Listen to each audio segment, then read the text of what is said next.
Hoje, no Honorato Notícias, nós vamos falar de um crime que, infelizmente, tem se tornado cada vez mais comum no nosso dia a dia, que envolve as nossas crianças.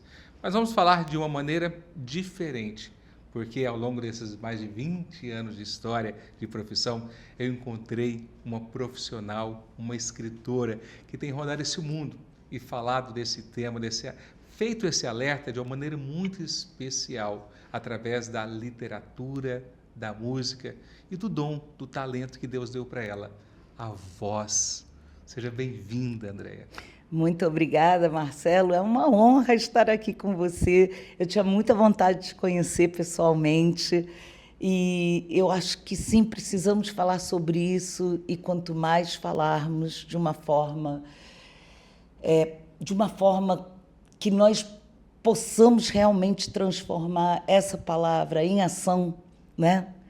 Eu estarei onde puder estar e eu agradeço a oportunidade de estar aqui com você hoje. Como é que é você falar, né, dessa situação, desse cenário, né, através da literatura infantil? Como é que surgiu essa ideia? Bom, eu sou mãe hoje de 2 adultos, né, mas foram crianças e eu fiquei assim muito sem saber como abordar esse tema. Eu lembro daquele nó na garganta, sabe? De falar assim, ai, mas eu não quero dizer para os meus filhos que tem pessoas assim no mundo que fazem esse tipo de coisa com crianças, né? E, ao mesmo tempo, eu fui voluntária num lar de acolhimento temporário. Na época se chamava Casa de Passagem, na cidade em que eu moro desde 1996, que é Teresópolis, no estado do Rio. E eu conheci crianças lá, eu tive contato, né, com crianças que tinham sofrido vários tipos de violências, inclusive a violência que é dessa natureza, né, que é um crime absurdo, hediondo e horrível, né? Então, foi isso que me levou a escrever sobre o tema.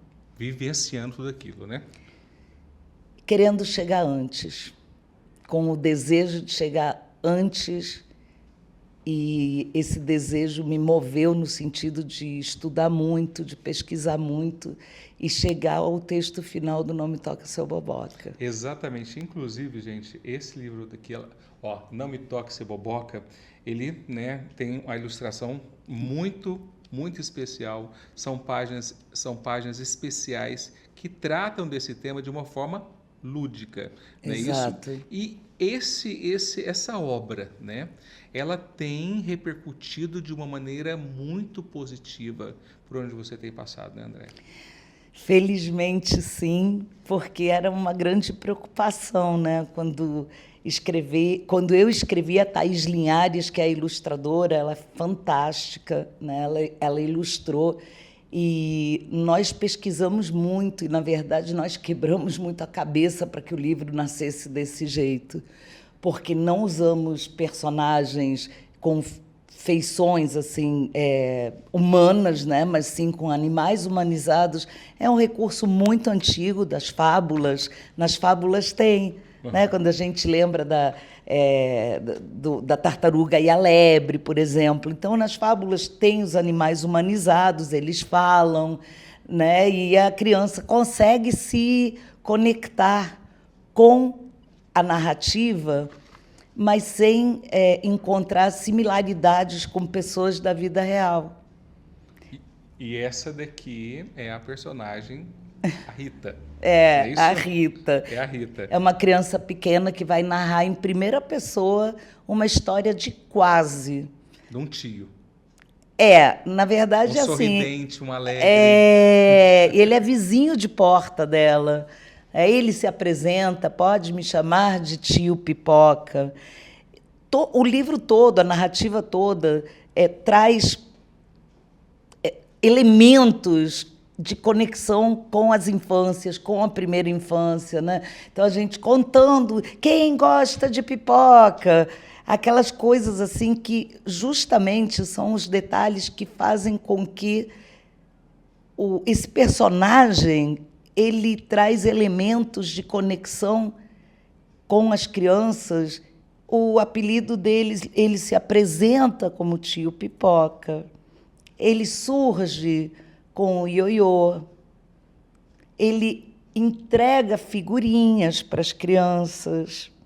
Ou seja, o que nós falamos nesse livro, e provavelmente é isso que tem feito com que ele caminhe muito, é falar do como e não do quem.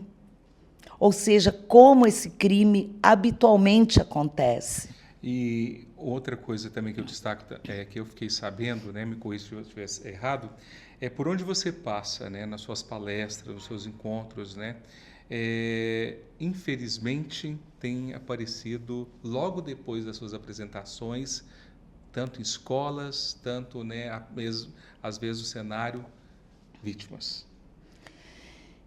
Assim, o meu trabalho é um trabalho de escritora e, claro, ativista da causa. Cada município, cada território, em cada lugar, existem fluxos, existem condições diferentes. E eu acho muito importante quando a gente vai, conta a história, e depois o próprio município, as pessoas do município, né, toda a rede de proteção se mobiliza para acolher as possíveis crianças que conseguem relatar. Porque esse, gente, é um crime que, infelizmente, e aí sim, infelizmente, né, crime que fica protegido por um silêncio, uma sombra. Ai, não vamos falar sobre isso, não pode contar para ninguém. Como é que vai ser se outras pessoas souberem? E a criança, muitas vezes, ela fica só naquele sofrimento por anos. Isso tem um efeito cascata gigante na vida, devastador, né, Andréa? Devastador, principalmente quando a criança revela e não tem acolhimento e não dão credibilidade para a voz daquela criança, para o que aquela criança está dizendo. Porque no nosso mundo, de quem é a voz que é potente, vamos dizer, né? Quem acredita num adulto, né, e não acredita na criança, está facilitando a vida de quem? Exatamente, por isso que é tão importante os municípios, né, as confederações, a União, né, o terceiro setor, ele se fortalecer da rede. O papel da rede é de suma importância, mas a família também tem um papel importantíssimo nisso, né, André? Eu vejo que nós precisamos realmente, né, vou trazer um pouco das minhas pesquisas, do que eu aprendi, porque eu também não era uma pessoa que tinha muita familiaridade com as leis. Nós temos muitas leis, e leis muito bonitas, inclusive, e eu não sou da área do direito. Mas, ao longo dessa pesquisa, eu acabei aprendendo muitas coisas. E eu creio que nós precisamos assumir verdadeiramente a responsabilidade da proteção integral, que já vem desde a Constituição de 1988, no artigo 227, colocando as crianças como dignas dessa proteção integral que nós, adultos, precisamos garantir. Então, nós temos leis desde 1988 que protegem a criança e os adolescentes, que colocam eles como prioridade absoluta e dizem que a responsabilidade é da família, da sociedade e do Estado. Infelizmente, né, quando fala família, nesse caso, quase 80% está dentro de casa. É muito antagônico, né? Por isso que é a importância da família, mas uma rede tem que ser forte. E todos nós, adultos, não pensarmos mais na nossa uma criança, mas pensar que toda criança é nossa criança, sabe? Sim. Que dizer assim, mas não é minha filha, não é meu filho, não é meu neto. Mas, constitucionalmente, toda a sociedade adulta é convocada a proteger todas as crianças do Brasil. E aí, como que a gente vai fazer isso se não houver uma rede forte e se não tiver todo mundo imbuído dessa responsabilidade, sabe, Marcelo?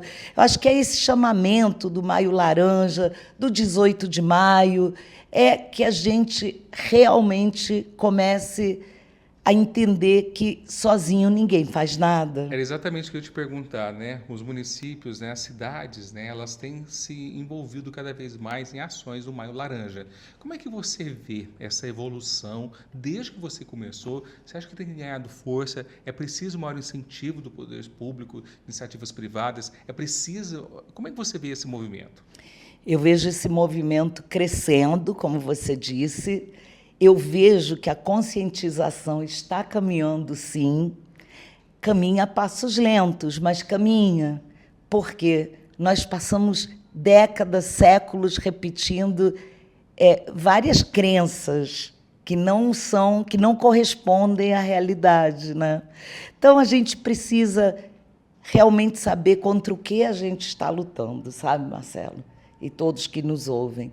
Precisamos saber como funciona esse crime, como ocorre essa dinâmica interacional, para podermos ter recursos e repertório para ajudar no combate. Agora, infelizmente, né, esse assunto tem tomado uma proporção tão gigante, né, que as leis têm apertado cada vez mais, sido mais severas, que o crime digital, né, influenciado, né, cada vez mais, né, por esses criminosos, né, tem ganhado, infelizmente, cada vez mais espaço aí. Mas eu queria que você falasse sobre essa questão do digital. Como é que você vê esse avanço e o que a gente precisa de melhorar, né, para a gente ter esse fortalecimento dessa rede de proteção, de cuidado? Bom, é um tema muito complexo e eu acredito que ninguém vai ter uma solução mágica para isso. Mas algo que eu venho refletindo há muitos anos sobre a questão de redes sociais.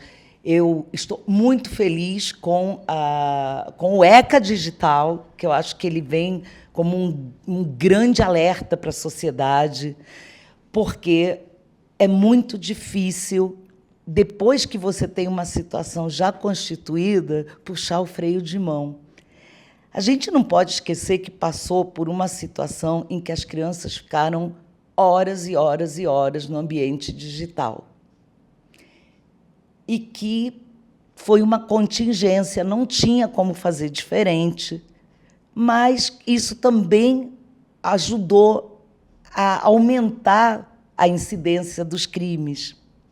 Então, quando chegamos no momento do ECA digital, assim como o ECA de 1990 e agora com o ECA digital, eu entendo que é a sociedade e todo mundo se mobilizando em prol da defesa das nossas crianças e adolescentes.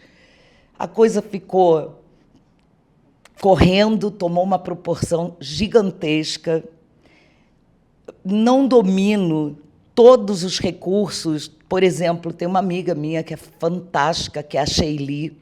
Quem puder, siga a Sheili, porque ela é muito sábia, ela estuda todos os dias e ela conversa muito sobre isso de uma forma assim, extraordinária, com as crianças, com os adultos. Mas o crime no digital ele já estava previsto. Se você abrir na parte do que a Ritoca vem dizer sobre a parte informativa para as crianças do livro, você vai encontrar em 2017 um alerta. Deixa eu ver se eu consigo encontrar rapidamente aqui. Porque a gente já pensava nisso e já tinha uma preocupação em relação a isso. Olha aqui, será que dá para mostrar para quem está? Sim, dá, né? 2017. Já pensávamos nisso, porque são quase 10 anos. Sim. Já estava acontecendo. O que eu penso, e me perdoe quem pensa diferente, mas precisamos ter essa noção, é que celular, gente, uma criança pequena realmente não precisa de celular. A gente pode ter outras formas de falar. Uma criança pequena não tem que estar nas redes de jeito nenhum. Já tem muitos países proibindo, né, rede social antes de 16 anos, que eu acho excelente isso. A gente começou a ter um avanço agora nas escolas em Minas, né? Que não usa o celular, né?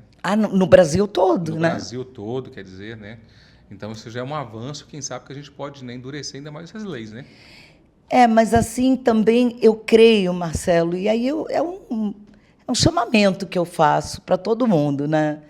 Você não tira uma coisa que já está assim no dia a dia, deixando um buraco. Você tem que substituir por algo que também traga felicidade.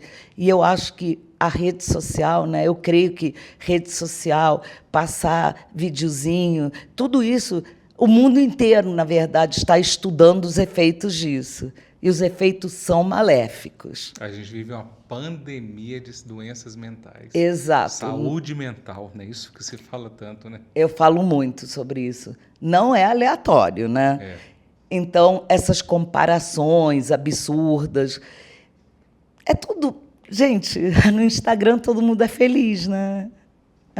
Ninguém coloca o perrengue lá.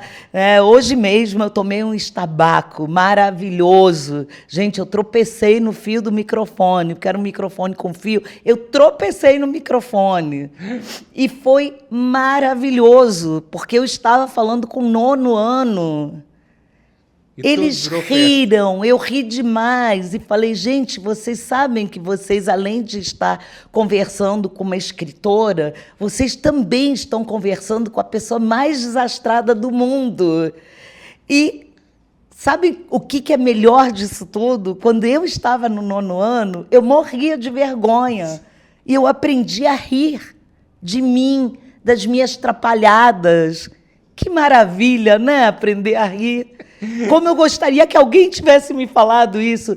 Então, só para fechar isso, Marcelo, vamos oferecer mais esporte, mais arte, mais vida ao ar livre, para a própria criança, próprio adolescente encontrar nesses ambientes felicidade, alegria, prazer, colocar realmente de si, né? Fazer mais piquenique, gente. Ou coisa gostosa. No livro tem jogo de botão. Né? O nosso personagem aqui, ele diz que é muito sozinho, que joga videogame, futebol de botão. E eu pergunto muitas vezes, quem gosta de jogar futebol de botão? Quem já jogou? E muitos nunca jogaram, nunca nem ouviram falar. Aproveitamos e falamos, gente, cada um pode criar o seu time, é fácil de fazer, eu fazia os meus. É isso, sabe? Dá estímulos para que eles possam criar, para que eles possam ter prazer de jogar bola, de praticar um esporte. Não precisa ser competitivo. Podem ser jogos, brincadeiras ao ar livre. Vamos substituir a tela por alguma coisa melhor, gente? Exatamente, Andréia. Se a gente não fizer a nossa lição, né, como pais, né, como, né, pessoas que estão à frente, né, conselho ajuda, mas o exemplo arrasta. Bingo. Não é? Bingo.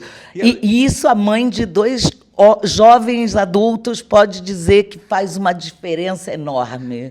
A criança não está prestando tanta atenção no que você diz quanto no que você faz. Eu sempre falo, a minha filosofia de vida é essa. Na minha casa eu sempre falei isso. A literatura, ela sempre teve esse papel, né, de levar, de tocar, de fazer a sua crítica social, cultural, né, ou, né, de assuntos como esse. Meu Pé de Laranja Lima foi um exemplo. Queria que você falasse disso também. É um livro importante, gente, que precisa ser lido, sim. E é um livro muito importante da minha vida também. Foi um dos livros que eu amei ler na infância. Ele amplia o repertório, é uma história autobiográfica, né? E eu acredito que tem várias obras que precisam ser resgatadas. Historicamente, conectar as crianças com tempos diferentes, percebendo que há muitas angústias que eram vividas então e são vividas até hoje. E isso é bem delicado, que eu vou dizer, porque muitas vezes não pensamos nisso. Mas a criança, ela é como uma pessoa estrangeira, chegando num país que ele nunca visitou, que não sabe o idioma. Isso eu aprendi com um pedagogo incrível, pedagogo e pediatra, na verdade, mas que se dedicou à educação no tempo da Segunda Guerra Mundial. Olha isso, na Polônia. Para quem não conhece, Janusz Korczak é assim uma figura extraordinária, hoje pouco conhecida, e ele traz isso, sabe? De dizer a criança é um estrangeiro. Quando chega um estrangeiro adulto, você manda ele calar a boca porque ele está falando errado? Manda. Não. Porque ele é um Estrangeiro. adulto. Adulto. Por que nós tratamos as crianças mandando calar a boca? Esse silenciamento, ele é muito ruim, gente. Criança precisa ser ouvida. A voz da criança tem que ser respeitada, o corpo da criança tem que ser respeitado. E no meu Pé de Laranja Lima já aborda essa questão. O menino apanha o tempo todo. Hoje temos lei, mas ainda se ouve o quê? Uma chinelada resolvia. Gente, quer voltar a fazer as coisas como em séculos passados? Joga o celular fora, usa forno a lenha. Que tal? Nossa Senhora, eu tô até fome agora. Mas não é? Sim. Não usa o micro-ondas, não. Não usa a geladeira. Salga a carne todinha, né? Porque a ciência avança, a sociedade precisa avançar também. Os nossos hábitos, os nossos costumes, dizer sempre foi assim. Então, tá, sempre foi assim, usa luz de lampião, não usa nada elétrico na tua casa, sempre foi assim. A luz elétrica tem quanto tempo que a gente usa? Pouco, né? É uma provocação interessante essa, né? É intrigar as pessoas a se movimentarem, participar desse momento. E a pensarem que a gente pode fazer diferente, que as crianças sabem muito.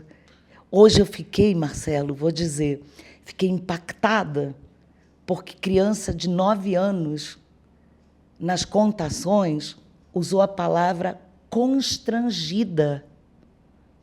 E você perguntou antes se eu sinto uma diferença de quando o livro começou e eu comecei a ir para as escolas e para os lugares para contar. Eu nunca tinha ouvido uma criança de 9 anos usar essa palavra, constrangida, porque a nossa personagem, ela tem este momento aqui e tem este momento aqui. E nas contações, que são interativas, eu pergunto para as crianças como ela está se sentindo. E uma criança de 9 anos usou esse termo. Ela está constrangida. E eu fiquei impressionada, porque isso mostra o avanço.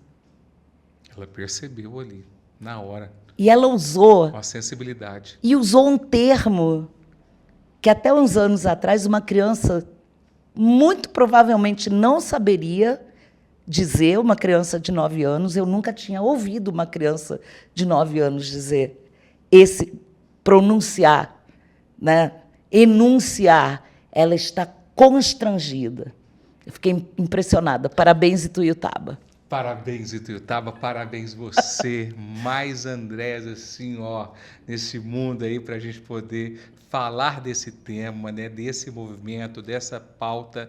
E a gente está terminando, infelizmente, nosso bate-papo aqui. Maravilhoso. Eu ficaria aqui horas com você. Eu também. E eu queria que você deixasse um recado, um alerta e também uma cutucadinha nesses balbocas.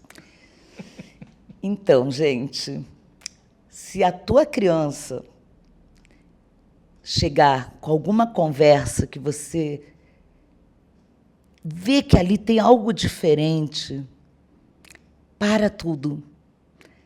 Desliga celular, desliga a rádio, desliga a TV, agacha no olho da criança, na altura do olho da criança, e diz assim: conta, conta, eu quero te ouvir. Eu vou te ouvir. Eu acho que essa é a parte mais importante.